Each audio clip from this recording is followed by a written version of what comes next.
Welcome to Better Sex, where you get the information and inspiration to create and enjoy your best possible sex life. Join your host, sex therapist Jessa Zimmerman, as she brings you expert guests, helpful tips, knowledge, and strategies to improve your intimate relationships.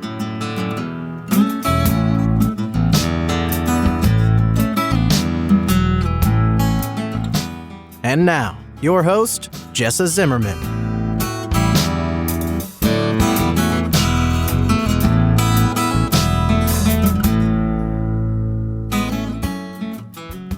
Hey everybody, welcome back. It's Jessa here with another episode of the Better Sex Podcast. So glad that you are with me listening today. Today's show is going to delve into talking about sex with both your therapist and your physician, potentially, and how that collaboration can really benefit your struggles, can make a difference. But before I get into that, I just want to share my guide that I have written and designed around talking about sex as a couple. You know, if you're having sexual concerns and you are struggling to communicate about that with your partner, this is for you. Okay, it goes into depth about how to prepare for that conversation, how to approach your partner, tools to use in the actual conversation, and then some additional tips that are going to make this whole thing easier. I know this is a tough obstacle for people. You know, you realize you're struggling sexually, but you don't even know how to address it. You know, it can be such a loaded topic. So the guide is available. You can go to sexwithoutstress.com. You'll see it right there on the top. I would love to send it off to you. Today's episode is an interview with Dr. Pebble Kranz and Dan Rosen. He's a sex therapist. She is a family practice physician, both of whom have had, extensive training in sexual health and sexual treatment. And they started a clinic together. So they work together, sometimes with the same client, sometimes not. But they collaborate, they consult, they're able to take advantage of two different disciplines and the insight and information that each other have to really make the biggest difference for their patients. And while, most of you are probably not working in that kind of environment or have providers in that kind of environment, what we're going to talk about applies to you if you have some sexual struggles.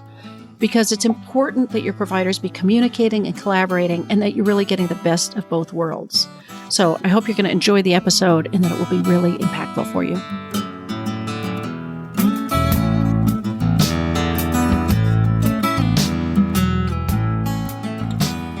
The Better Sex Podcast is brought to you by the Sex Without Stress online course.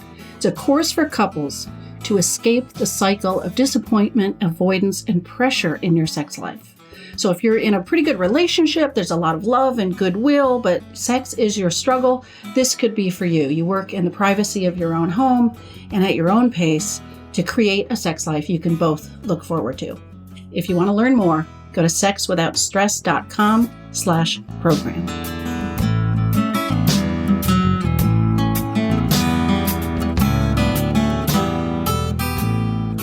Good morning to you both. Thank you so much for being with me. Thank you. We're delighted to be a part of this podcast. Thank you. So the two of you work in a unique situation, right? Being partners in both life and business, right? Could you describe the clinic that you have, the business that you share, and what prompted you to do that together? Well, we provide a comprehensive center for any issue having to do with sexual function. And so we treat people both from a medical standpoint as well as from a therapy standpoint for issues of sexual function.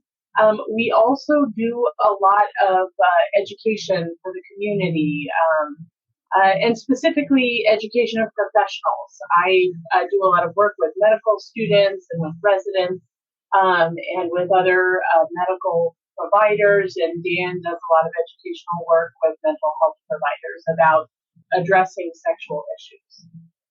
And what community are you in? We're in Rochester, New York.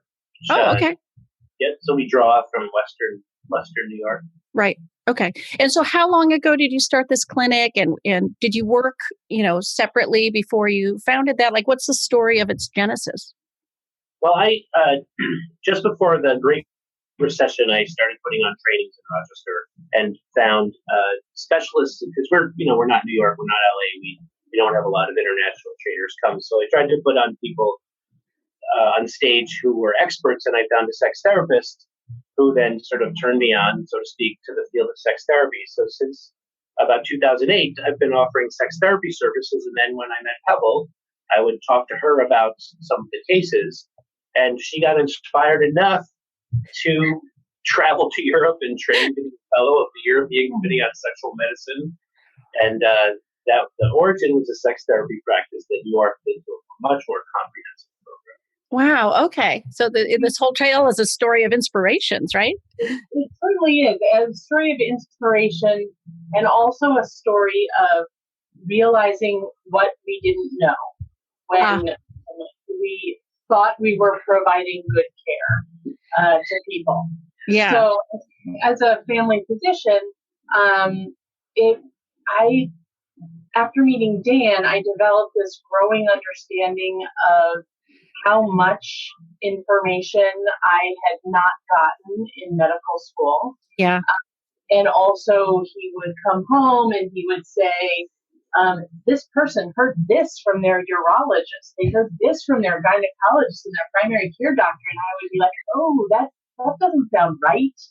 That doesn't sound okay. But you didn't have the answer yet. I did not have the answer. I knew it wasn't right. And then I would tag along to a lot of conferences, ASEC conferences, because it's something that was fundamentally interesting to me for all of my life. At ASEC conferences, I would hear about how medical providers were so uncaring and uninterested in sexual issues and doing terrible things to patients. And I was sitting there thinking, oh my God, I'm a medical doctor who cares about this. And I think it's important, and yikes. And then I also tagged along with Dan to a workshop given by Gina Ogden focused on mental health providers. But she was so, in her wonderful way, directly enthusiastic about medical providers doing this work and engaging in an understanding of sexual concerns in a really, truly holistic way. So, and that appealed to me for a number of perspectives. I think family medicine training is really about seeing people in a holistic way. Yeah. And seeing people from a biological, mental, emotional, social, spiritual, biopsychosocial way. It really became discontinuous for me that we weren't addressing sexual issues, because here sexual issues are so fundamentally biopsychosocial. Right. I mean, it strikes me how important it is to know what we don't know. And of course, that's such a blind spot for so many providers, whether it's physicians or mental health or, anybody in any job. We can think we know what we're doing, and it's so crucial to have that door open. Absolutely. I used to, when I moved from being a general psychotherapist, I knew what I was doing in the field. But then when I started the sex therapy training, I would remark myself how suddenly all these clients with sexual problems are coming into my practice. It must be a new phenomenon. Right? Right, I know. And this is my experience too. As soon as I started asking my patients about sex in my general primary care practice, I was addressing issues, several issues daily that were sexual concerns. Right. Along with the diabetes and the hypertension and the knee pain. Yeah. So all those concerns are like right under the surface, right? They're so common. So many people are struggling. But if we don't ask those questions, and especially if we're not prepared to handle what answers we get, people are sort of struggling on their own.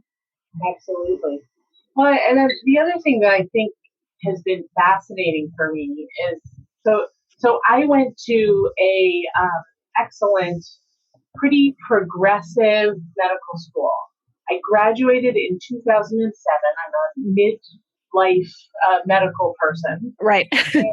Um, I graduated in 2007. I had excellent grades in anatomy. I had no idea that there was an internal clitoral structure. Wow. Yeah, that's just absent from the curriculum. Entirely absent from the curriculum. Wow. So from one perspective, it's been really exciting to do this because I think that the field of sexual medicine is really just beginning. It's, 1998 was Viagra, and that was the first moment that the medical world was like, oh, this isn't a psychological problem exclusively. Yeah.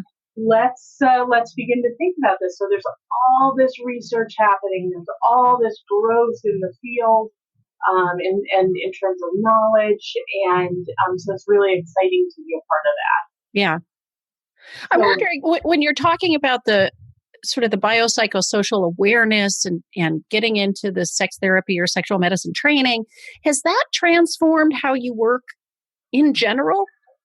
Even with people that are not necessarily showing up for sexual concerns, or I guess maybe now that's all you're treating. But in terms of me and my both of you, but yeah. Absolutely. I mean, I think it deeply enhances my primary care work, because just opening the door to questions about sexual function within that setting tells my patients, my clients, how deeply important they are to me and how deeply important their entire life and experience is, and that I care about all that, means that it's far easier to take care of their diabetes and hypertension because they know that I care about the real quality of their life. And so it's changed that. Family medicine as a training is already looking at a lot of other biopsychosocial factors, which makes it pretty different from a lot of other trainings and other medical specialties. But I would say the same thing, that adding the training and the experience definitely changed the way I practice, the way I think about people, and in some very concrete ways, understanding sexuality pretty much as a component of identity. Certainly when we talk about gender identity. Yeah. But sexual orientation, we call it a sexual orientation, it's very much an identity, who I am, who are the people that I want to hang around with, and who are the people that I want to be with my romantic partners. For a lot of people, it's an identity, and being heterosexual has an identity component too. So we really, I think any general therapist would say, I want to know who my clients are. But there's a whole page of that might not be revealed to them without asking and discussing. Yeah.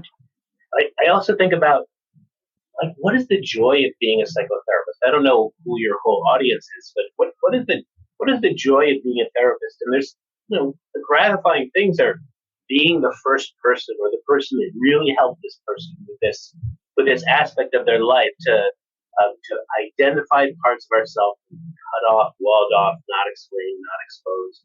And for any clinician who wants to have those experiences, which are so rewarding, sexuality offers a window into that. Yeah. And while I know I certainly have therapists that listen to the podcast, of course, it's largely geared to just sort of regular old people, and I'm thinking for anybody that's in therapy or seeing a physician, I mean, they're probably not getting asked these questions a lot. Do you have any thoughts about how people might bring this stuff up and make sure that this is attended to? I think there's a balance. So there's a balance between advocating for getting the care you want. But I also think that if you're vulnerable, you might not be in the best place to advocate for yourself, because right. You're vulnerable to be harmed. So, if someone has been wanting to say something that's very precious and vulnerable to them, they might want to start with people that there's a guarantee they're going to get the kind of response that's going to be enthusiastic. That being said, everyone's entitled to good mental health, and and medical care. Right. So I'm respectful of the dilemma, and I'm sure I address things better now than I did 15 years ago. What would you advise people that are listening that might have sexual concerns, whether it's a medical issue or anything else, around finding somebody who's really going to be able to help them and be able to hear them?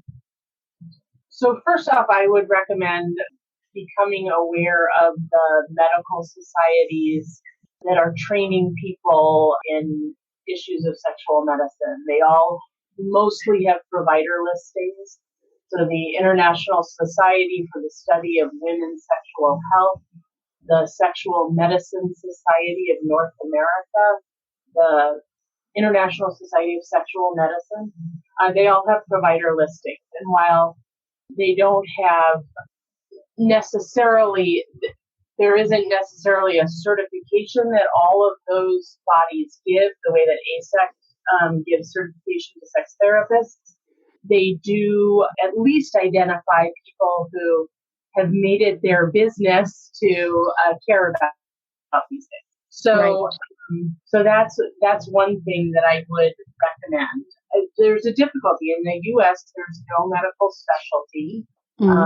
There's no board certification for sexual medicine.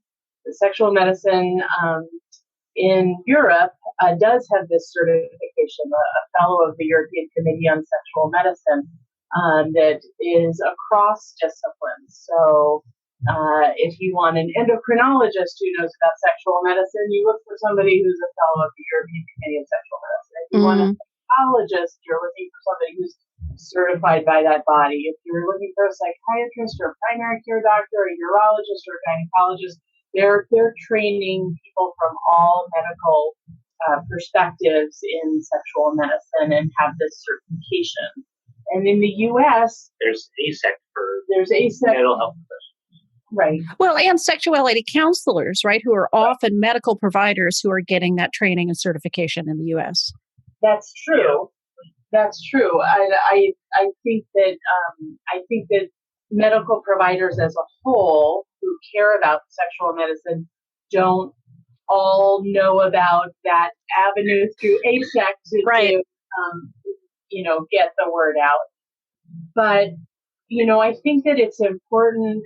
So beyond that, it's important to know what doctors don't know about sexual function and know that it's of no fault of their own. They didn't have access to the training, right? Large. So, some aspects of any anatomy that has to do with pleasure, we don't get particularly good training about. Aside from first-line treatment for erectile dysfunction or pelvic pain, we don't get a whole lot of great training about. They might not know about the impact of medications or procedures on sexual function. Again, not because they don't care, but just because they don't have the information. Right. They may not know about less widely used treatments or up-and-coming treatments. For instance, treatments for sexual desire in women, treatments for Peyronie's disease, which is a problem that happens with fibrosis, with a healing problem in the penis. They may not know about hormone therapies. They may not know about menopause medicine. They may not know what sex therapy is. Right. They may not think that the experience of pleasure is a part of the job of a medical provider. Yeah. They may think that if you have a concern, you're going to be the one to bring it up. And they may be overwhelmed by all the other things that you have to address.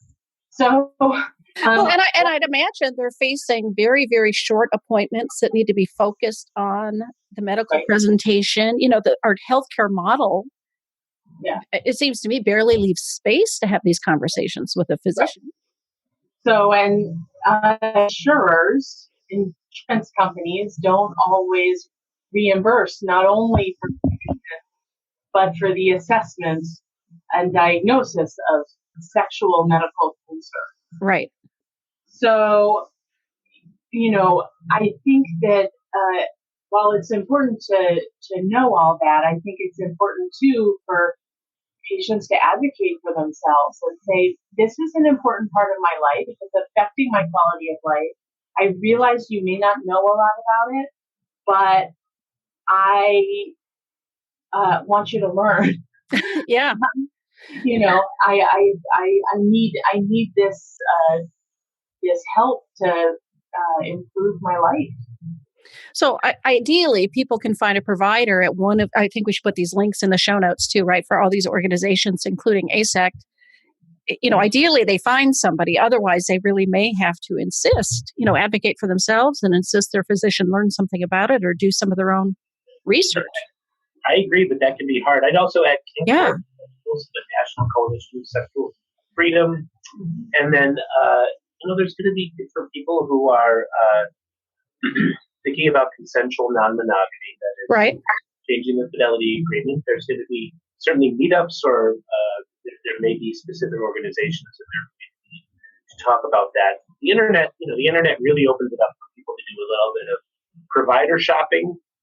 And of course, as Abe Lincoln said, you can't trust everything you read on the internet, but sometimes it's discerning minds to figure out what's helpful. Right, right. And Dan, do you have a similar list of what mental health providers don't know? I mean, in general, if you aren't a specialist in this, like what are these blind spots that so many therapists might have? That's a confusing question because I had blind spots. So I think to a great extent, there's a lot that we're just not taught. There's no question. And I went to social work school a number of years ago, but I don't think that the human sexual response is taught. There's no sort of anatomy and physiology in social work school. Right. I can't speak to the other you've interviewed people from a variety of other professions, but yeah, certainly there was none in my master's degree to be a therapist, right? No, zero. So yeah. So it's the movement to around inclusivity and diversity is phenomenal and has rectified so many problems.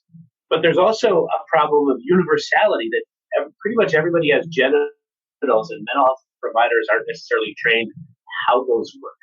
And the brain is the largest sex organ, or the skin is the largest sex organ. So what is the sexual relationship there? I think that those things are often absent. And then, so how do we discern what is my value system versus what is an evidence-based practice or something that is maybe following the Hippocratic Oath of do no harm? Yeah. And so the values clarification kind of work, I don't know if that's the right phrase, but the trying to identify biases, and then we can't get rid of them, but we want to understand them. We want to know where we're strong and where we're not. Yeah. But I think it's a great question what general mental health professionals should know. Stephanie, one of your previous guests, you talked about her book on that. I know you were talking about fertility, that issue, but what every mental health professional should know about sex. Right. A relatively comprehensive resource for that. Yeah, and I'm thinking that might be an interesting, I don't know if regular old people who aren't therapists, they might be interested in that book. Even though they're not going to put it into their work, it's like it might help round out people's own understanding, or in advocating with their own therapist, it might give them a tool for that conversation. I think there's a big clue, which is that they don't get asked. Yeah. Yeah, that's true, right? Yeah. Their mental health provider may not know. I mean, let's talk about a really sad reality is that it costs us it costs the expenditure to get where we are is phenomenal. Yeah. In terms of being a sex therapist, in terms of being a sexual medicine specialist. Yeah.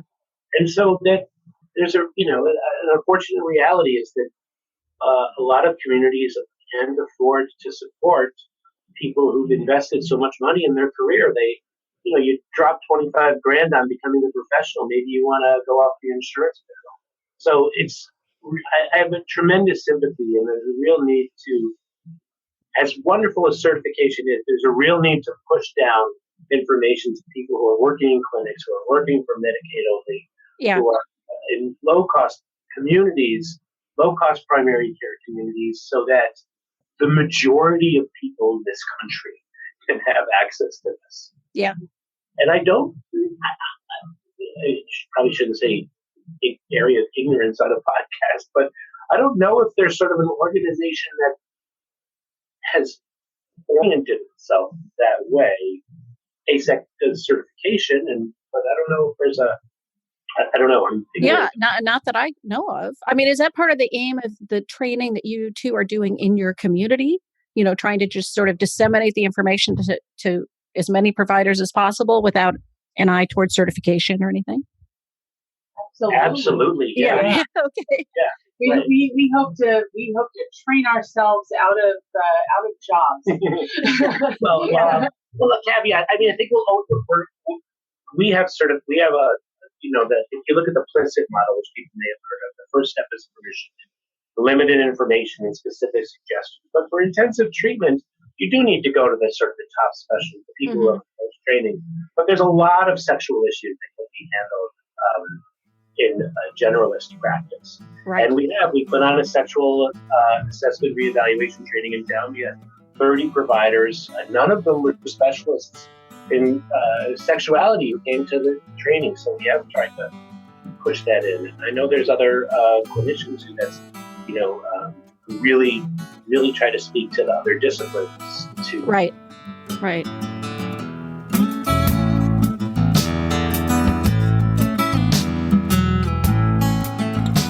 It's Jessa here, just taking a quick break. Thanks for listening. Are you interested in being a guest on the show? I'm always looking for people with expertise to share that could enrich other people's sex lives. And I'm also interested in hearing from people who have transformed their own intimate relationship and would want to share their story with my listeners. So if you've got something to contribute to the discussion and want to see about being featured on an upcoming episode, please visit our website, bettersexpodcast.com, and check out the Be a Guest details. You'll find everything you need there.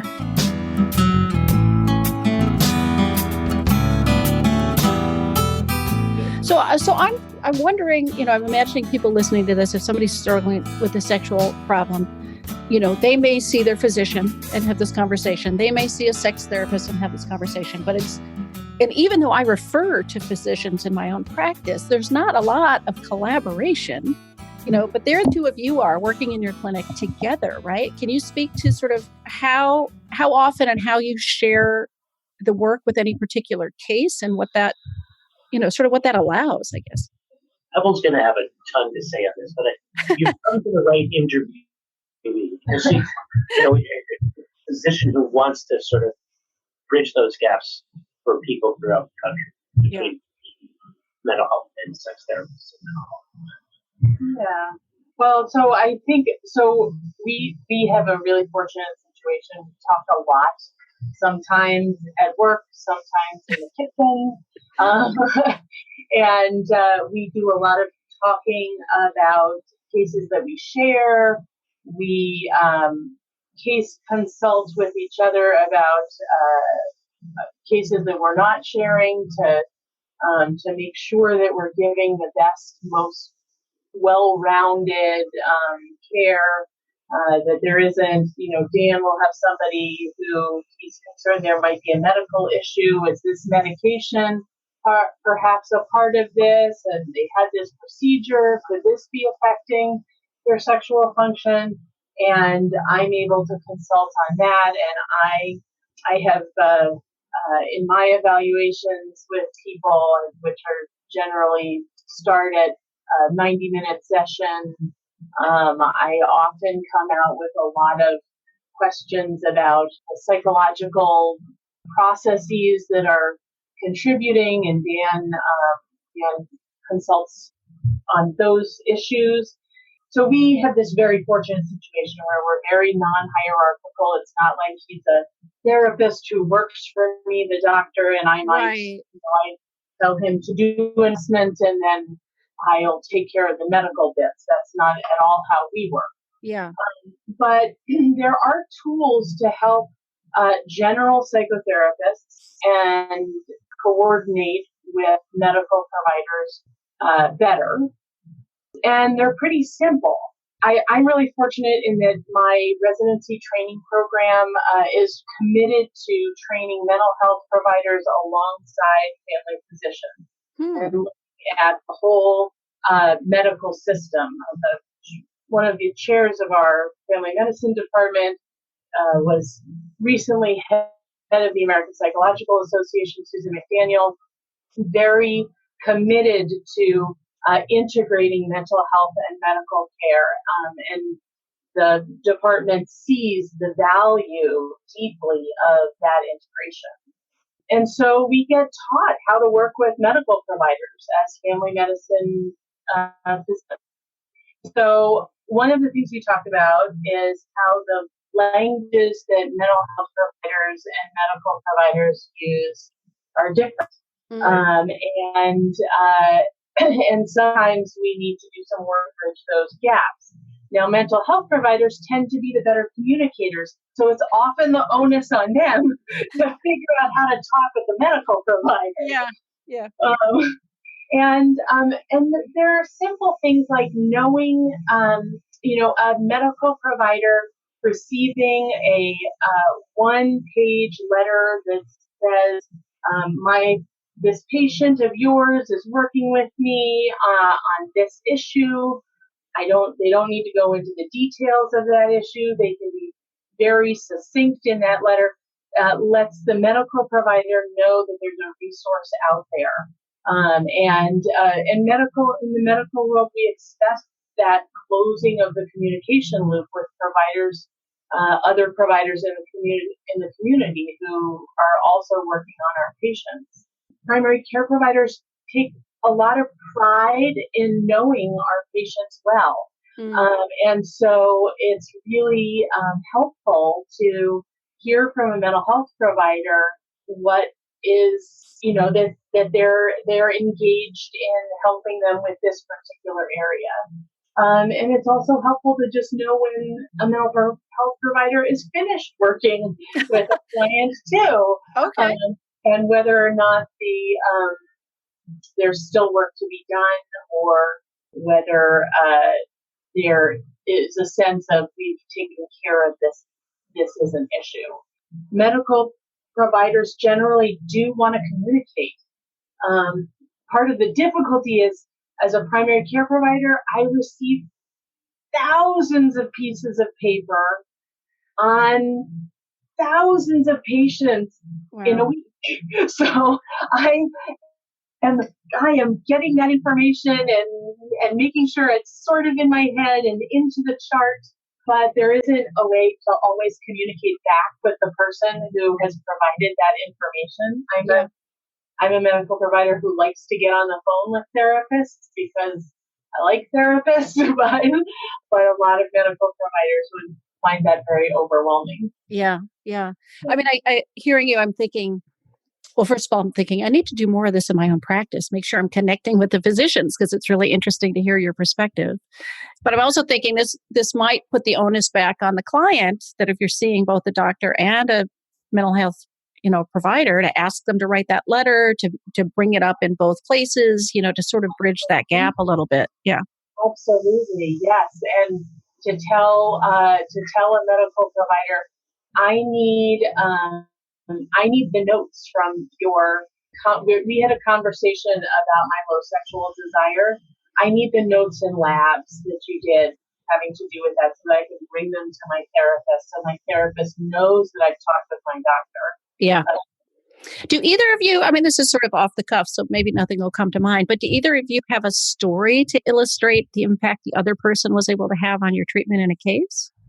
So there have been cases where somebody, a person comes for an issue like premature ejaculation in a couples setting to Dan, and lifelong premature ejaculation is a very hard issue to address without a medical intervention. And we've had times where, Dan is making progress with helping with communication in the couple, but there's still this sexual concern that is getting in the way of the client's well-being. So I've seen that client, and we take care of the medical aspects of that. I'm also able to sometimes put some people at ease with regard to their sense of being broken in a way that other providers can't. So to hear from a doctor, this is not anything you did to your body with masturbation. Right, this right. is your genetics. And that's, we can take care of, we can take care of this. We can help you with it while you continue to do this important work in therapy, on your relationship, on your sexual communication. But without that sense of well-being is really elusive for somebody with those. Yeah, I'm imagining how impactful it is to hear from two different providers, two different views in the room, that nothing's broken, that you're okay, you're not broken or inadequate, because I'm sure you're telling them the same thing, Dan, right? Yeah. It is true that sometimes people hearing it from a doctor, it sinks in a little deeper faster. But I think that's a good example of. Yeah. We've had cases of couples who've had some pretty difficult sexual pain issues, and being able to work closely together on those issues has been really important. And I can't imagine how people in a less collaborative environment could have gotten people to a place of health as fast. Right. Mutual reinforcement is helpful. Yeah, and two different views, or I guess like doors into the problem. When I think about trying to listen with the ear of someone who might be in the audience, you're hearing a lot of how there's inadequate training and scarce resources. I think that it takes time for people to understand themselves, to go public to some extent, or to seek out help. So, the classic conception of a man suffering from a mental health condition or a sexual condition, just not going to say anything. Right. Harry Real sort of built his career around that kind of thing. And for women, there's a lot of silent suffering, a lot of silent pain that people don't know about. And so the people who are listening, like, where's their help for me? What's the it gets better version? If we surround ourselves with information that's sex positive, that is affirming of who we are and our rights, that know that the World Health Organization squarely stated sexual pleasure, reproductive rights, and freedom from oppression and exploitation are considered a world right. Yeah. And that we have to try to push forward. And there is information out there. There's a lot of books. There's a lot of podcasts. I mean, the service that you're doing is incredible with this. But it takes, sometimes I know that I've had to hear things several times from several different sources to know that either I'm okay or that I need to look at something in right. different ways. Right. Yeah, that makes sense. I think my last question is just whether the two of you have, I don't know, if you've been able to facilitate or advocate for some other partnerships like you have around the country. You're in a unique situation, but is it a model that you've tried to copy anywhere else? Well, I think we're probably going to say the same thing. We're dipping our toe in. We're presenting at ASEC's annual conference in June on our collaborative model. Our proposal was accepted, and there's a chapter in a book that's coming out for therapists about working more collaboratively with okay. and other doctors. would be hard to say that, all of the spouses of sex therapists right. physicians should get on this. Yeah, we're not all married to a physician. We're a little evangelical about it. So we're, you're on the resource page. It's going to be our website, and we're squarely available for consultation around collaborating, right? Oh, yeah. Wonderful. Yeah. And I think that I do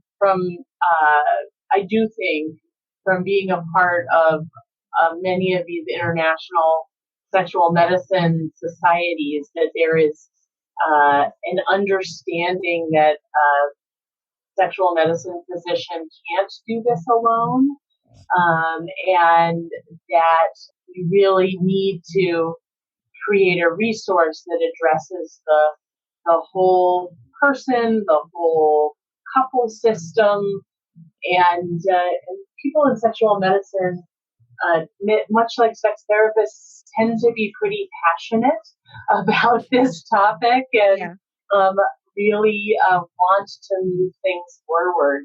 I think it'll become a much more common resource to have both sexual medicine specialists as a medical resource and centers that really integrate the care that's possible. Yeah. Great. Well, I will make sure also to put, in the links in the show notes, have your website as well as some of these other organizations we've mentioned. I'm just so grateful for you taking the time today.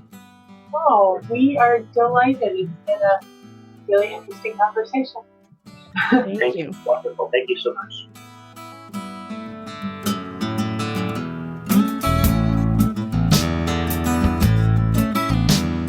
You've been listening to Better Sex. Please visit our website, bettersexpodcast.com, for show notes and additional episodes.